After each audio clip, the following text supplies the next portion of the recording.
Hi there. So I'm Ian Hennessy. I am the Associate Professor for Healthcare Technology and Design, and I'm the Clinical Director and Co-Founder of Alder Innovation. And I'm going to be chatting to you today basically about innovation and some of our viewpoints on it. Now, before we get launched into our talk on healthcare innovation, I think it's really important you get a little bit of background as to basically what we're all about. So this is my job. I am most of the time a pediatric surgeon, and this is me working with one of my colleagues here, and I operate on the abdomen, do emergencies, elective surgeries. I operate on big kids like Ted here, and I operate on tiny little babies. But that's half my job. The other half of my job is that I am the Clinical Director of Innovation. So I get a really nice hybrid mix of the two things. And I've been doing this since 2014. So this has given me a few insights into how innovation can actually be brought into the health service, and the ups and, to be fair, the downs of doing this. Now, looking at where I work, I am incredibly blessed to work at Alder Children's Hospital, which is one of the largest children's hospitals in the world. And to be fair, it's like a Ferrari supercar of a children's hospital. This is absolutely state of the art and an incredibly fertile breeding ground for healthcare innovations, because it's so digitally advanced, and because it's got the latest kit, and because it does a lot of really high-end procedures and conditions. But also, the thing I love about Alder is that it serves all the people of Liverpool. And it doesn't matter if it's a really special thing, it can also be an incredibly basic thing. So even simple things like falling over and grazing your knee, you come to Alder to our emergency department. If you have an asthma attack, you'll come to us. Right the way up to needing a really complex cardiac surgery. We do the whole breadth of healthcare. Now, the other thing I love about it is they put so much thought into the design of the place. So it's not just a kind of high-end kids hospital. It's beautiful as well. That, this is our main atrium. And that is a tree house at the back there, because the kids really liked trees. It's been described to me, and I love the description, as a boutique Norwegian airport. I really like that description. It is beautiful, landscape gardens, play areas for the kids, play decks. Every ward has one of these, and then so it's an environment which is conducive to innovation. Now, I think that one of the most important things around healthcare innovation is the why. Why should we do it? What's the point? Now, I have an important day job. I do operate. Why do I spend half of my time doing innovation? Why should a hospital, why should a healthcare system, why should companies devote so much time and effort to healthcare innovation? What is the driver behind this? And I really like this painting for explaining why we should be doing this. And that is, so this is a painting done by Fields, who was a resident of Liverpool well over 100 years ago. These were in the days where 50% of children wouldn't see their 10th birthday. Infant mortality rates were incredibly high. And he'd lost a child. He'd lost a child to tuberculosis, and painted this painting in response to it. And when people look at this painting and see lots of different things, some people see the caring doctor who's clearly been there all night. Other people look at the gravely ill child, who are very, very unwell. Other people look at the parents in the background and look in the dad's face. That look of, I don't care what you're going to do, mate, just get on and do it. That's not changed, in 120 years.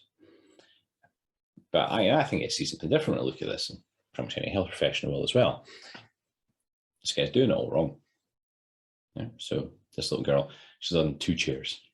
Her airway is not in the right position. No oxygen, no intravenous access, no antibiotics, not even being invented yet. No fluids, no fluid infusers, no invasive monitoring. He's got unlabeled medications.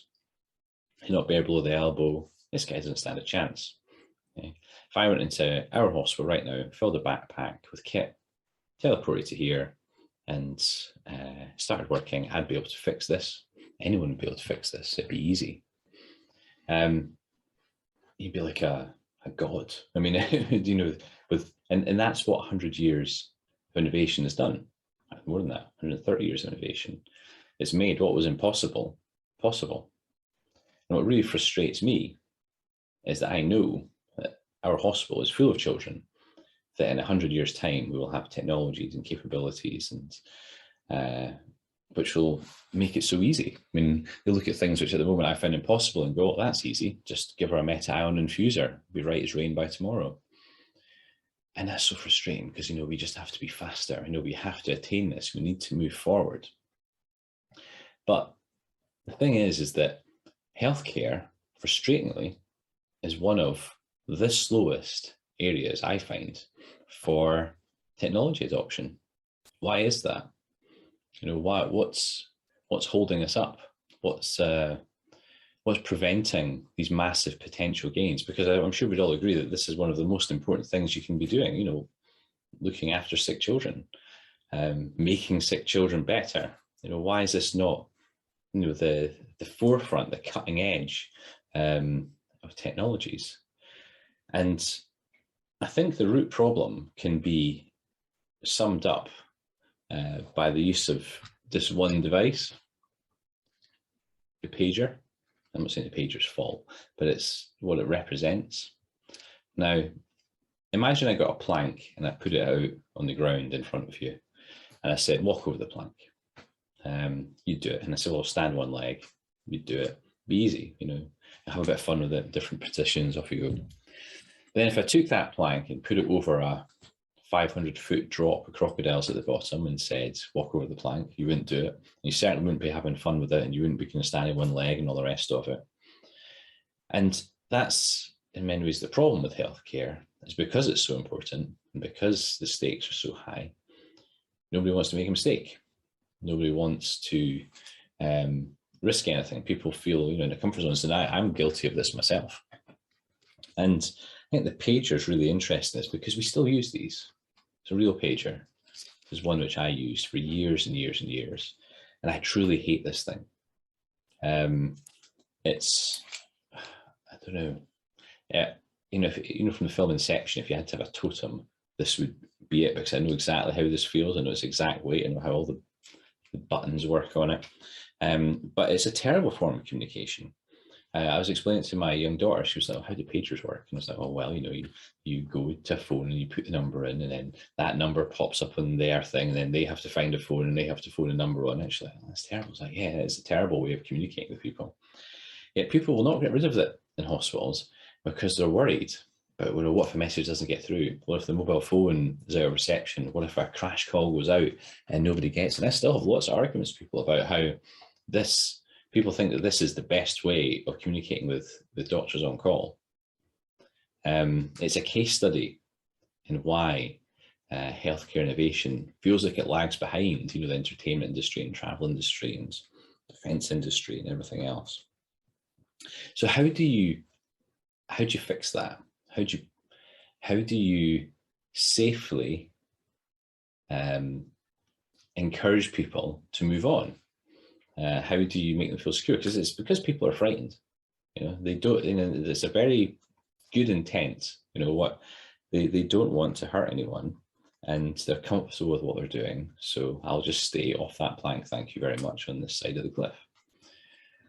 Now, that's kind of what our job is, I think. So this is our innovation hub.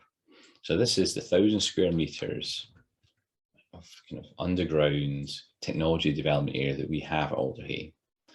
And yes, it's an area that's full of engineers and academics and clinicians and teams of people that are there to help you take a problem and an idea and through to something which can have impact on patients. But I actually think that the main purpose of this is it's a safe space to think, what if we tried this? You can do it in a simulated environment. You can come down and just have a look at things. It's no commitment. Just go and look at some technology and see if it can make an impact. Why don't we mock up a clinical environment for you? And you can simulate what you're going to do in that area. How can we show you examples of other clinical teams that have used technology and it's actually moved things forward? So and I'm going to talk about a lot of projects here, but a lot of these things are around protecting people and building trust in technology and in change and in progress, and opening people's eyes to the possibilities. And this is part of the team that do it now. So, we went from one person in 2014, and we now have 32 people that are just about this. And it's going to be rising to about 50 people as well, because there's so much untapped potential here, which is why it is growing so quickly. So Alder Innovation. So we have a dedicated innovation set up at Alder, and we have a number of different technology areas. And I'm just going to talk about some of the things which we're working on. We work on immersive, AR, VR. How do you make the next generation technologies for visualizing things? AI, an area very close to my heart, around how do you use data for good, to make a real change, to make today's child tomorrow healthier adult. That's one of our taglines. How do we develop the next generation of health tech? And how do we create all these digital platforms which pull everything together? It's all well and good having all this technology, but how do you actually put it into a platform that patients and staff can use? And I think it's really important for Children's Hospital. How do you make it wow? How do you, it's that classic Arthur C. Clarkeism, any sufficiently advanced technology is indistinguishable from magic. How do we create that magic for the children that they come in, and it's a magical place? And how do we use technology to do that?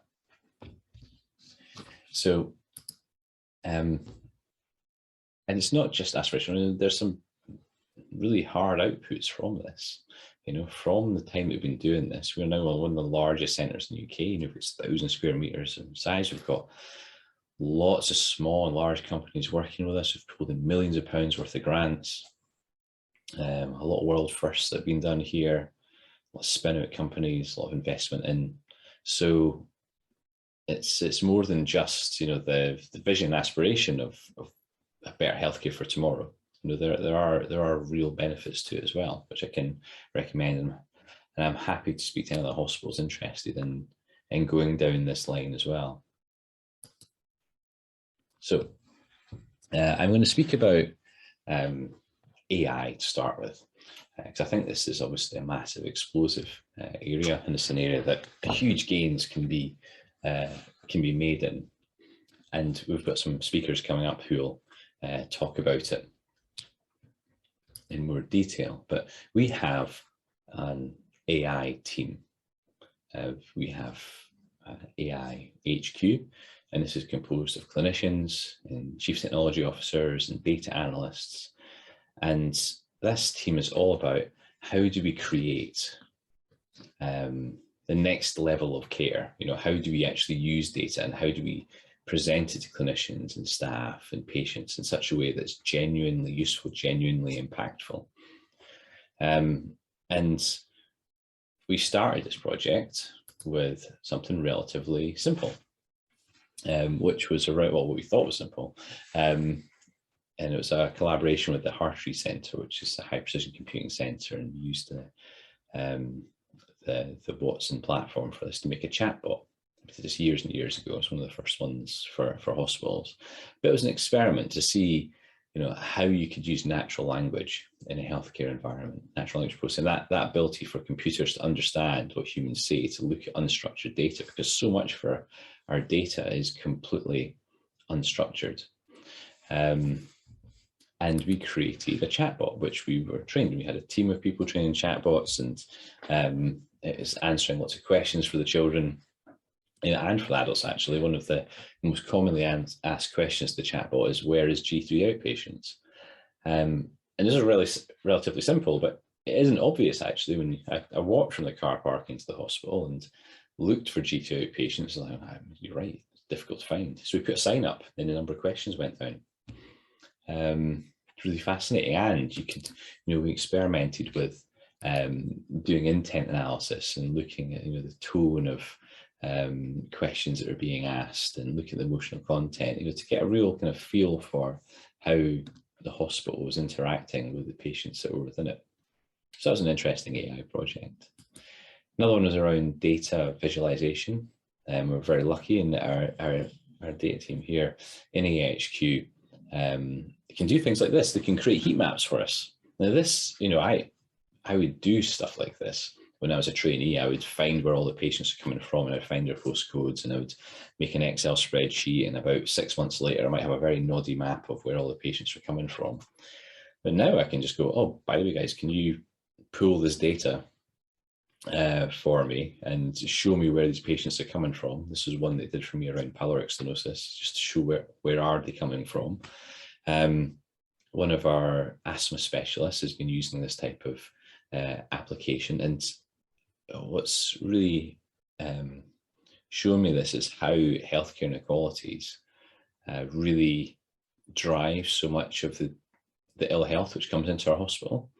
You've got poor quality housing, you're not getting access to healthcare, your air pollution levels are high.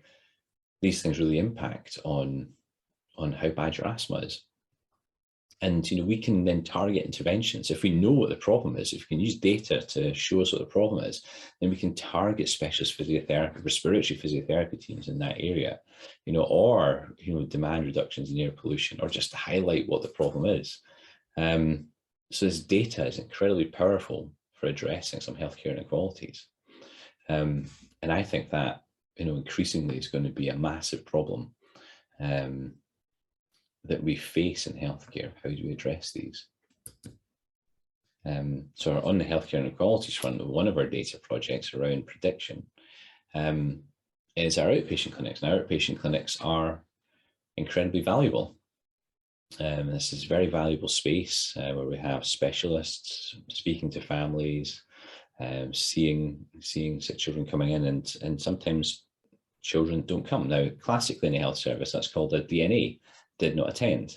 Now, the thing with children is they never did not attend. They were not brought, and that's why we call it WNB, was not brought. And that's not the child's fault. It's nobody's fault really, but it's like, how can we intervene here? So we created a prediction tool to show us which child is likely not to be brought to an outpatient clinic appointment, and can we intervene? Can we phone them up? Can we help them with travel? Can we remind them? Can we help them with organisation? And by using this one, which we have deployed in our hospital and are deploying in other hospitals around the country, can we better use our outpatient clinic? So everybody wins. The children who would have missed out on their healthcare, they get their healthcare, and we efficiently use the resources that are available to us, all enabled through artificial intelligence. And this is stuff which has been there for ages. This is how planes get overbooked, and there's all sorts of things, but it's good to use it for these type of applications. We do robotic process automation, just to save the clicks. It's highly trained people. Why we got them clicking things?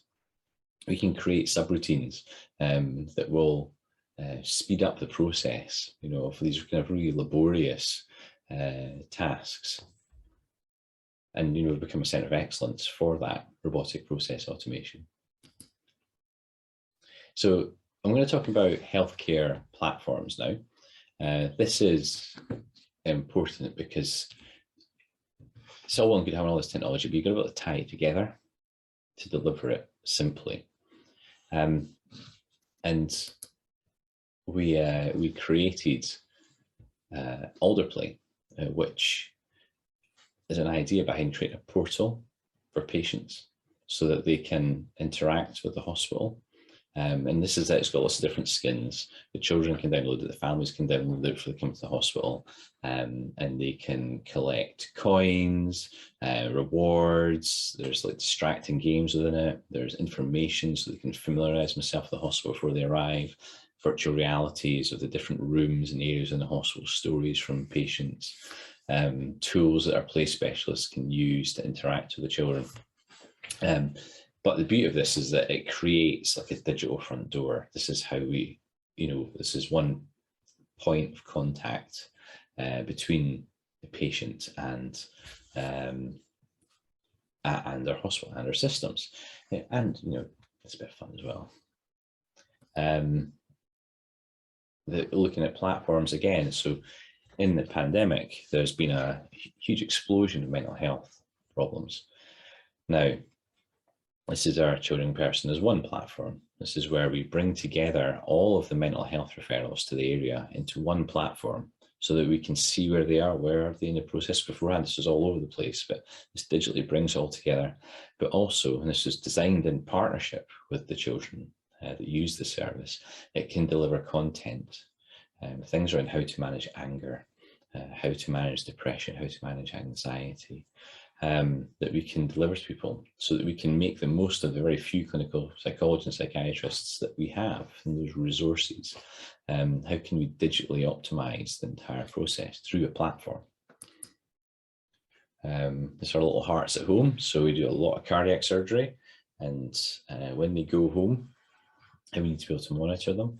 And beforehand, it's involved a lot of phone calls and community nurses speaking to our teams, but what if you can just automate it, create a platform that allows you to send information from the home environment up to the hospital so we can look at it and respond to it and deliver great care. Very simple, just using Power Apps. But again, it's a little platform that we can use to improve the care of children. So health tech. Now, I really like health tech because I like to invent things and make things, and this is a key area for us. So we have this place called the Rapid Prototyping Centre. Now, this was opened in 2019, just before COVID, and the idea behind this is, and I'm going to talk about it in more detail. I will do another talk talking about rapid prototyping, but is just getting an idea and making it physical so that people can experiment with it. So here's an example with our partner 3D Life Prints. Which I might put their logo, just there. We created wooden substitutes for bone based on real scan data, so that our surgeons could then practice the cuts that they have to make. And the screws that they have to put in, and we create substances which took screws well, so that you could rehearse. You could rehearse complicated operations. And we did that within our workshop. This is a great one. We had a problem brought to us around the fact that our speech and language therapists, they need the patients to be able to see their face, so they want a clear mask. So we made them a clear mask, and then we worked with them to work with professional designers and companies. Companies to create a clear mask, and now it's available on the market. We were selling this. We've done a distribution partnership, and this design mask, which has all its design rights and all the rest of it, is being used. It's made real impact into care. This is again is around education and simulation. We created mock-ups of operative environments. We created operatable models. These are the ones you saw beforehand were orthopedic and bony. These ones are like squishy and like kidneys and uteruses and all the rest of it. Again, in partnership with 3D Life Prints. And it's not just small things we prototype, it's big things. We prototype spaces. So this is Lydia here, who's one of our star patients, who's helping us with what should our neonatal unit of the future look like? How could we create what's the word? The next level of neonatal surgical unit, because that's what we're doing at the moment. We are building a new enormous neonatal surgical unit. And I was talking about safety. The thing here is that when we're creating a neonatal surgical unit, we're going to change how we work. We're going to change the layouts. We're going to change the types of technology we have in the way that we use camera technology. So Lydia actually was inspiration behind some of the camera technology, which is going into our new unit. So when Lydia was born, she had gastroschisis, which is a condition where her intestines are born on her outside. and her mum was a Cisco web engineer. And because she was in hospital for so long, she was like, well, why can't I dial in from home to see my child? Because I've got other children at home, but I want to still have contact. And we're like, you're right, we should have a way that you can see your child at all times. And she was inspiration for getting video systems, I can see one up there, into every single room. Now, it's not just got applications for parents, it's got applications for staff.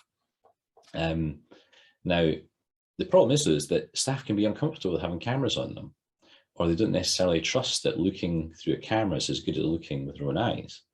So how can we create these large-scale mock-ups where they can simulate looking after a child, and then they can try out these new systems using cameras?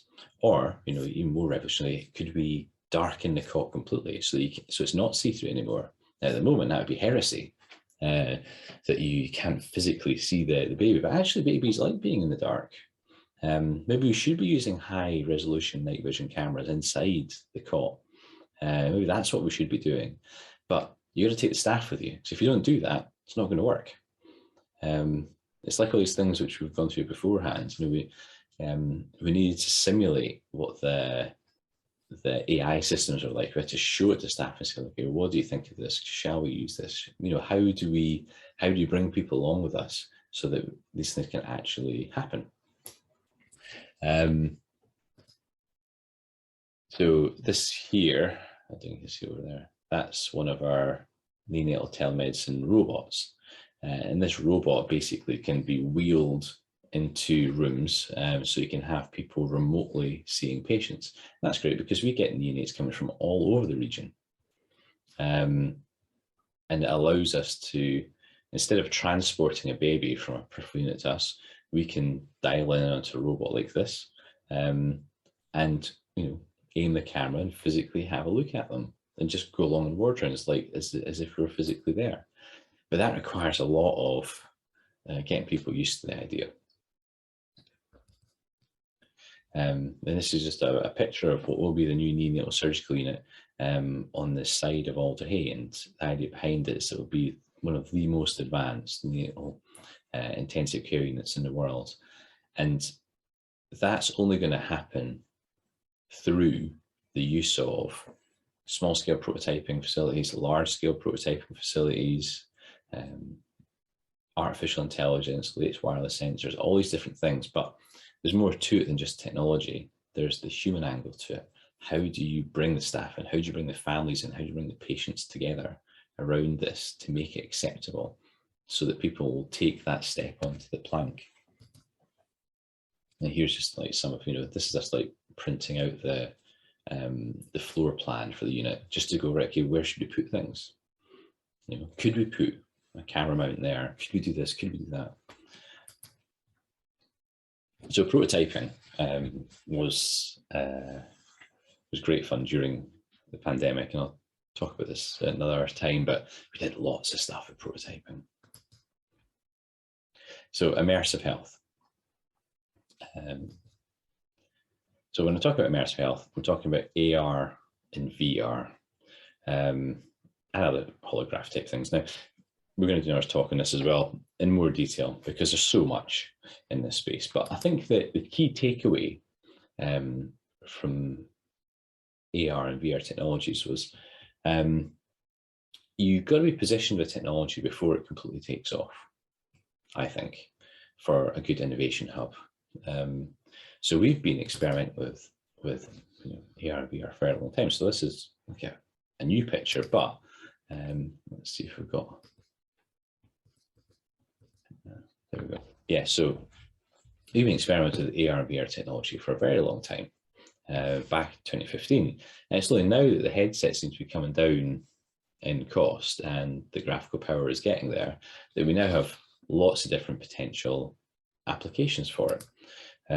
So you can do virtual reality planning of operations with multiple people in the room. You can do cognitive behavioural therapy for children that are afraid of dogs, for instance, after they've been bitten, because Liverpool is the dog bite capital of the UK, and you can put them into a VR environment with a dog to try and reduce their anxiety around them. And this one, I really enjoyed this one. It doesn't come out on on the screen very well, but we were trying to create an application where we could create holograms. So we could do preoperative planning. So we could create really complex 3D visualizations of the anatomy that we're going to operate on. And this is a holographic projector, really cool. It basically tracks both of your eyes and projects a different image to either eye, but without the use of any cameras. So we're just positioning ourselves to go, okay, what is going to be the next big thing? You know, how are we going to get planning to the next level? And then you have the wow factor, because to get people excited about technology, you do have to have a bit of the wow factor. And I suppose it's not always, you know, innovation isn't always about technology. So this is a really simple one that we wanted to engage with children more, and we wanted to learn what makes children tick more. And we partnered with a theme park in London called Kidzania, who make these beautiful children's villages. And these villages, the children can be anything. They can be policemen, they can work in a bank, they can be journalists, they do all sorts of different things. And there was a hospital that was going to go in, and we were like, well, we'll partner with you in the hospital and we'll make it as authentic as possible. And so, because at the time their scripts, you know, were fun, but they didn't have any realism to them at all. So we got real surgeons and A&E doctors and all the rest of it to work with the script writers all day to make it really, at Kidzania, to make it really authentic. So here they're doing an operation, and you've got anaesthetists and surgeons and scrub staff, and they're doing a liver transplant that's been couriered in by the police. It's my daughter here not paying attention, but it, you know, it's bringing up the profile of why organ donation is important. In our A&E department, we're actually teaching them CPR. Thousands and thousands of children are being taught CPR through this theme park. What I love is that, you know, every 40 minutes when one of the buildings goes on fire and they have to send out the paramedic crew to go and retrieve some burns casualties that get brought back, and we teach them about basic burns dressings, you know, what to do in that sort of scenario. So, and that's just great. And then we learn from them what makes children tick. This is another lovely one where the Tesla owners group, we were working with them, and where they donated little mini Teslas to us for the children to have fun on the wars. But also it got us thinking about how can these technologies be applied into healthcare for around the battery technology, mobility technology. Surely we can make better wheelchairs. You know, how do we kind of push things forward on that front? This is another one, this an aquarium that we made. How do you make environment relaxing? And I don't know if you've ever been to a hospital, but they often have a big screen up in the waiting area with playing Peppa Pig or something like that, which is the opposite of relaxing. Whereas in this case, with this huge digital aquarium, which is in partnership with Sony, and the children design the fish and then release the fish into the aquarium, you've kept every single one of the fish. And this is actually very useful because we used it to incentivize children to have their creams put on and to have their height and weight done. So you can make a fish once you've had this done. So it's nice and it's relaxing. It's like a little spa environment. You can hear the sound of water in the background, and the kids like making the fish. It's very tranquil. But it's also great for process. Now, none of this is possible without partnership. All of the examples that we've shown, what the hospital brings is we have the problems. We know what the problems are, and we have the people that can validate potential solutions, and the places where you can test them, and the safe spaces within which you can test them, and the process and the governance which is around that. But we don't sell things, you know, we don't make things. So this is where you have to partner. And that is absolutely critical for any innovation setup, is the partnership element of it. And these are just a small selection of the people that we've worked with over time to take these problems and actually get them to the bedside, to actually have impacts with them, not just having the idea. Now, how do you get there? This is more for the hospitals who want to do this. How do you get this sort of program of work up and running? How do you get the culture of, yeah, let's do this. Let's try and push things forward. Let's not just stay on the safe side and keep using the pagers and all the rest of it. By the way, the pager thing is just a particular thing of mine now. I could have used stethoscope as another example. There are many examples in the hospital of things which we cling to, potentially out of fear of change. But this was a picture taken the first day in a job. When I was I think it was the deputy clinical lead for IT, a small part of my job was about innovation. And I had this room in the old hospital when we were planning the new build, the current one. And this is where we started. And we just built it. And we built it very simply. We started doing hackathon types events. It's just to engage staff. We put staff in the oncology unit here, for instance, talking about how we can reduce anxiety. And this was our very first event. And our very first, bunch of partners, because that's, so much was about partnering, so pulling different partners in. And then this is the early positioning of technology. So, this was when I was working with the Virtual Engineering Centre at Liverpool, and one of the first VR headsets that they brought me to have a look at back in 2015. And it was about, just, touching and feeling and looking at other technologies and bringing people to the hospital and then exposing them to our problems and exposing our people to the potential technologies that were out there. And then we embedded our first company, so 3D Life Prints, or the first company that embedded in the hub, who are still there today and still spreading around the country into different areas with our point of care 3D printing healthcare service, which helped us learn about what makes small companies tick, what do they need, how can we help them, and how can they help us in this journey of adopting new types of technology. And then we won some awards, always useful, just to try and increase your brand, both outside the hospital and actually inside the hospital, because a lot of our success is always useful.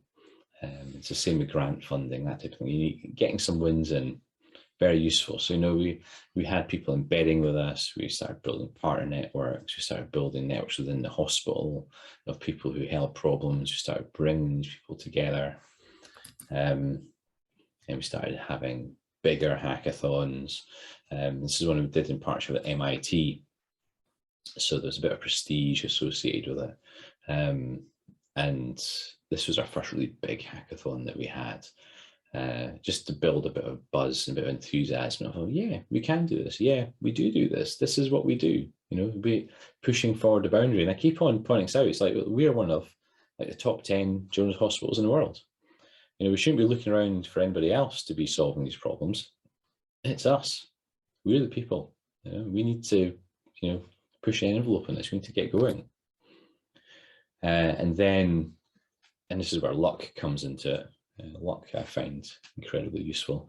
When we were building the new hospital, there was 1,000 square meters of unused space underneath it that was going to get bricked up. And I was like, oh, we could totally use this as our innovation, because it wasn't in the plans.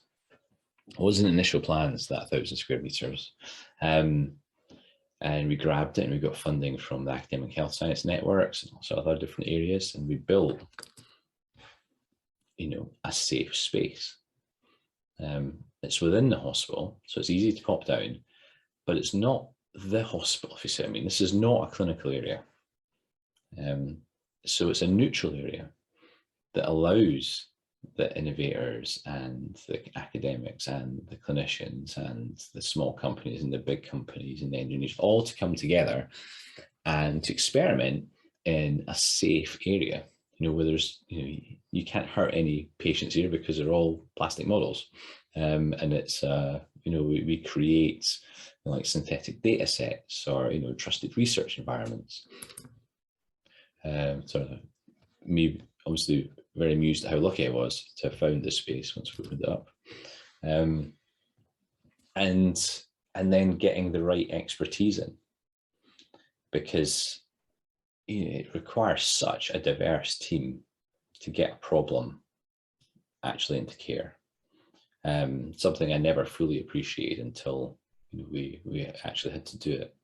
So the initial team, was one person, then 4 people, then 10 people, then 12 people. And so we built it and built it, built it, and we learned what was the different skill sets that are required to actually get it through, to actually manage this process. And the process is important. That's our first room requirement, or virtual engineering center. Again, profile, we got the Autobots to help us out. And the team built again to bring a lot of commercial experience in, because you need to harness the value of what you're doing. So to bring that value in allows you to be self-sustaining. So it's not just about solving the problem, finding the problem, solving the problem, implementing the problem, but harnessing the value of that. That is a key step which we've grasped in the last few years. Then COVID happens. And you think COVID might kill us off, because the innovation hub got turned into a massive storage area for a small period of time. But actually, this shake-up in the health service, this, right, okay, we need to change, we need to do it now. This was enormous for us. This gave us permission. This gave us the ability to take, driving at 30 miles per hour and drive at 90 miles per hour, just accelerate. So this again accelerated up the process. If you want to know how we got to the point where we have 1,000 square meters of innovation hub with up to 50 people now working within it, and all these multiple projects and all these outputs, it required elements of trial and error, safe space, processes, people, diverse partnerships, bringing people in. So that's the story so far for all the innovation. A few reflections on culture and how do you get people to walk onto that big scary plank. And as always, at All the Innovation, we're happy to speak to people. And our email address is innovation@alderhay.nhs.uk. And I hope you enjoy the rest of the talks today.